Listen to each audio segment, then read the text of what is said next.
Hi friends, welcome to AVM media. This is your ఆనవసరం. AVM మీడియాని subscribe చేయండి, 10 మందికి షేర్ చేయండి, 10 మందితో సబ్స్క్రైబ్ చేయించండి. ఏవిఎం మీడియా అనేది చాలా ఇంపార్టెంట్, చాలా ప్రజల కోసం పనిచేస్తుంది. బీజేపీకి హ్యాట్రిక్ ఖాయం. ఇప్పటికిప్పుడు ఎన్నికలు జరిగితే ఆ పార్టీదే విజయం. 292 నుంచి 338 సీట్లు కైవసం. కాంగ్రెస్ మిత్రపక్షాలతో కలిపి మిత్రపక్షాలకు 106 నుంచి 144 స్థానాలే. ప్రతిపక్షాలు ఏకమైన మోడీ సర్కారును ఎదుర్కోలేవు. టైమ్స్ నవభారత్ సర్వేలో పాల్గొన్న 90,000 మంది విద్యార్థులు. బీజేపీకి హ్యాట్రిక్ ఖాయం. హ్యాట్రిక్ 10 సార్లు గెలుచురు, 10 సార్లు గెలుచురు, దేశాన్ని నాశనం చేయండి. ఈ టైమ్స్ నాడు సర్వే ఎవడు? నరేంద్ర మోడీ ఇట్లా పూసుకుంటారు వీళ్ళు. ఈ టైమ్స్ నాడు సర్వే కానీ సర్వేలను మొత్తం నరేంద్ర మోడీ పాలన పక్కన పెట్టి పేపర్ టీవీలతో సర్వేలు చేపించుకుంటాడు. ఏం సర్వే? పనికి మాల సర్వే. ఈ సర్వేలు చేసే గాడిద కొడుకులు, పెరిగిన ధరలు, ప్రజల యొక్క బతుకులు, జీవన విధానం, ప్రైవేటీకరణ, నల్ల చట్టాలు, నిరుద్యోగం, ఈ దేశాన్ని ఆదాని అమ్మాయిల గురించి సర్వేలు చేస్తారా? ఈ గాడిద కొడుకు సర్వేలు చేస్తురా బాగానే. ఏం సర్వేలు చేస్తున్నారు? నరేంద్ర మోడీ టాప్, నరేంద్ర మోడీ దేశంలో నెంబర్ 1, నరేంద్ర మోడీ తిరుగులేని లీడర్, నరేంద్ర మోడీ మళ్ళా గెలుస్తాడు. ఇవే ఆ సర్వేలు. ఏం సర్వేలు చేస్తారు? చెత్త సర్వేలు, చెత్త idiots. Those who are doing surveys in India, all the useless fellows, you have to do surveys on education system, you have to do surveys on economic system, you have to do survey on the criminals and crimes, you have to do surveys on Adani, Ambani, how the looting is in our government, you have to do survey on how many states looted by Narendra Modi.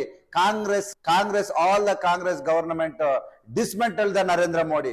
Why you are not doing surveys? ఏం సర్వేలు చేస్తారా? చెత్త సర్వేలారా. ఇవన్నీ ప్రజలు నమ్మాల్సిన అవసరం లేదు.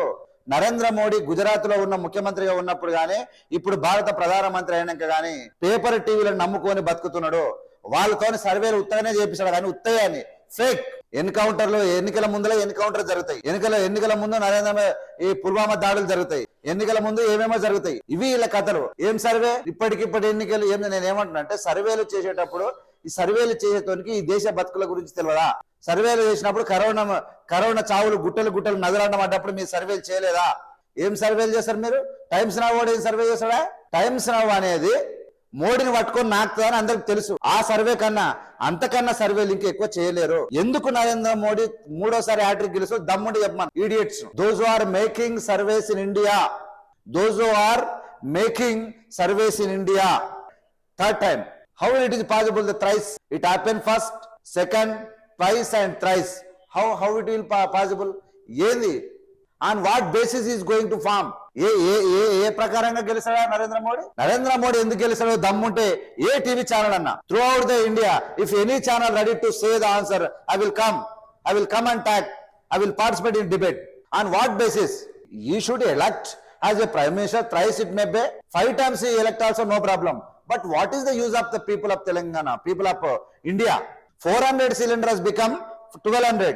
70 rupees petrol has become 110 rupees. 60 rupees diesel has become 100 rupees. Each and everywhere, every 40 to 50 kilometers, one toll gate is there to collect the money. Each and every ingredients rates increased. At least दूध and pen and pencil के बारे में भी GST डाला. Tablets rates increased. Medicine rate completely increased. Hiked lot. Groceries rates completely increased. On what basis is becoming the government? The BJP is government going to form. Write the basis, write the points. We will see. 90,000 మంది participate చేసిరు, 2,000 మంది participate చేసిరు, 2 లక్షల మంది. నువ్వు ఎంతమంది party చేస్తే ఏం కనబడ్డది మీకు? కంప్లీట్ గా నరేంద్ర మోడీ అనే వ్యక్తి సర్వేల మీద చేయించి పేపర్ టీవీలను కొన్నాడు. అందుకే ఈనాడు RTV, ఈనాడు రిపబ్లిక్ టీవీ అనేది అరవింద్ గోస్వామి గారి గురించి ఒకసారి చూడండి. టైమ్స్ నవ్ లో పనిచేసినోడే వీడు గోస్వామి గారు. టైమ్స్ నవ్ కూడా డబ్బుల కాశపడి నరేంద్ర మోడీ అమ్మడి తిరుగుతున్నది. ఏ టీవీ పనిచేస్తుంది చెప్పండి? ఏ టీవీ ప్రజల కోసం పనిచేస్తుంది? ఏ టీవీ కాంగ్రెస్ పార్టీ కోసం పనిచేస్తుంది? మరి 75 ఏళ్ల చరిత్రలో కాంగ్రెస్ పార్టీ ఎందుకు పేపర్ టీవీలను కొనలేదు? ఎందుకు పేపర్ టీవీలను ఎస్టాబ్లిష్ చేసుకో? మరి ఇది అర్థం కాదా ప్రజలకు? నరేంద్ర మోడీ గొప్ప ప్రధాని అంటే ఏంది అని ప్రజలు ఆలోచిస్తారు కదా. మళ్ళీ గెలుస్తాడంటే, గెలవాలంటే ఇప్పుడు 2 గెలిచిండు, ఇది ఒరగబెట్టిండు, ఈ దేశానికి కట్టలు కట్టి పెట్టిండు అంటే మళ్ళీ సెకండ్ టైం గెలిచిండు, మళ్ళీ కట్టలు కట్టి పెట్టిండు, థర్డ్ టైం గెలిస్తే ఎట్ట గెలుస్తాడు? ప్రజలను నిల్వ నీడ లేకుండా ఉన్న డబ్బులన్నీ ఖాళీ చేపించి దేశాన్ని సర్వనాశనం చేసిన నరేంద్ర మోడీ మళ్ళీ ఎట్లా గెలుస్తాడు? How it is possible to elect in third time also? It is highly impossible. This is completely bogus. Fake surveys are going on in our country. The people of India is a very dangerous situation. They are unable to take food 3 times in a day. They are unable to spend their life proper way. Increased. Everything is increased.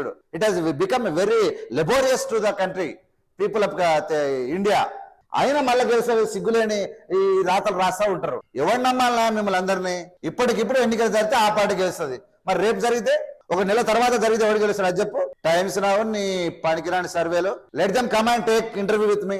I will talk, I will speak on what basis Narendra Modi is going to form the government. ఇక్కడ 292 నుంచి 338 గెలుస్తారు. రాస్తే అయిపోయి ఏదో pen 90 మంది వేలుకొన్నారు, 90,000 కోటి మంది పాల్గొన్నారు. అయింది మీ సర్వేలు, మీరే మీ కథ. ప్రతిపక్షాలు ఏకమై మోడీ సర్కార్ను ఎదుర్కోలేవంట. ఏకమైనా ఎదుర్కోలేవు. ఇంకెందుకు ఎదుర్కొంటారు మరి? దొంగ టీవీలు, దొంగ ఛానళ్ళు, అబద్ధాలు, మంత్రగాళ్ళు, తంత్రగాళ్ళు అంతా ఒకటైపోయారు. ఏం చేస్తారో చేయరు. ఏమైనా ప్రజలు బతికే ఉందా ఈ దేశంలో?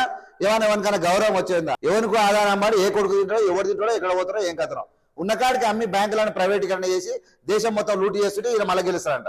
గెలుచుకోకపోతే ఏమైనా చేసి కాలబెట్టుకోరు.